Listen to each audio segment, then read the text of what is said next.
কি করবে এখন? তেলটা গরম হয়ে গেল। হ্যাঁ রে, এই শাকটা ভাজবো, ওইদিকে গেছিলাম, ও সেই জন্য তেলটা গরম হয়ে গেছে। ঠিক হ্যাঁ করে দাঁড়া, আমি হ্যাঁ। একটু লঙ্কা ফোড়ন দেবো। হ্যাঁ শুকনো লঙ্কা ফোড়ন দিলাম। হ্যাঁ, শুকনো লঙ্কা ফোড়ন চলে গেল। এখন দিয়ে দিলাম জিরে। রাঁধুনি। না রে না, সবসময় জিরে না, রাঁধুনি আর কালো জিরে। একটু একটু ঠিক বলেছিস। হ্যাঁ, কলমি শাক। কলমি শাক ভাজা হবে। হ্যাঁ, কলমি শাকটা চলে গেল, এবার ভাজবে। আরে একটা কলমি শাক চলে গেল। অনেকটা আছে আজকে। হ্যাঁ, অনেক কলমি। তোর তো কলমি শাক ভাজা ভালো লাগে। হ্যাঁ পেঁয়াজ দিয়ে তো সবসময় খাস, এটা হ্যাঁ। খেয়ে দেখবি কেমন লাগে। হোক, তারপর দিচ্ছি, ঠিক আছে? হ্যাঁ যা তুই বাকি করে নে, দেরি হয়ে যাচ্ছে তো। হ্যাঁ।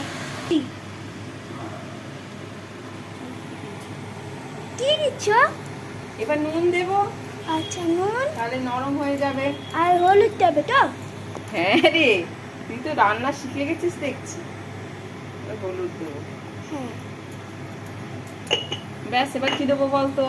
এবার এবার চিনি। দেবো চাপা। চাপা। চিনি দেবো না, একটু নরম হোক, তারপর নাড়াবো। বুঝতে পারলি? বুঝতে পারলাম। ঠিক আছে, তারপরে হয়ে গেলে তোকে আবার ডাকবো। হ্যাঁ, দেখি দেখি। আরে এইটুকু শাক তুমি কি কড়াইটাকে তুলে খেয়ে নিলে? কি এইটুকু শাক দেখছিস? কতটা তো রয়েছে। ও ও যখন দিয়েছিলাম তখনকার কথা বলছিস? হ্যাঁ তখন তো অনেকটাই ছিল। হ্যাঁ। ও শাক এই রকমই জিনিস, অল্প হয়ে যায়। কেমন, ভালো লাগছে? হ্যাঁ ব্যাস, এই দিয়ে খাওয়া হবে। শাক ভাজা আর ভাত খাবি আজকে, আর কোনো রান্না করব না। হয়ে যাবে।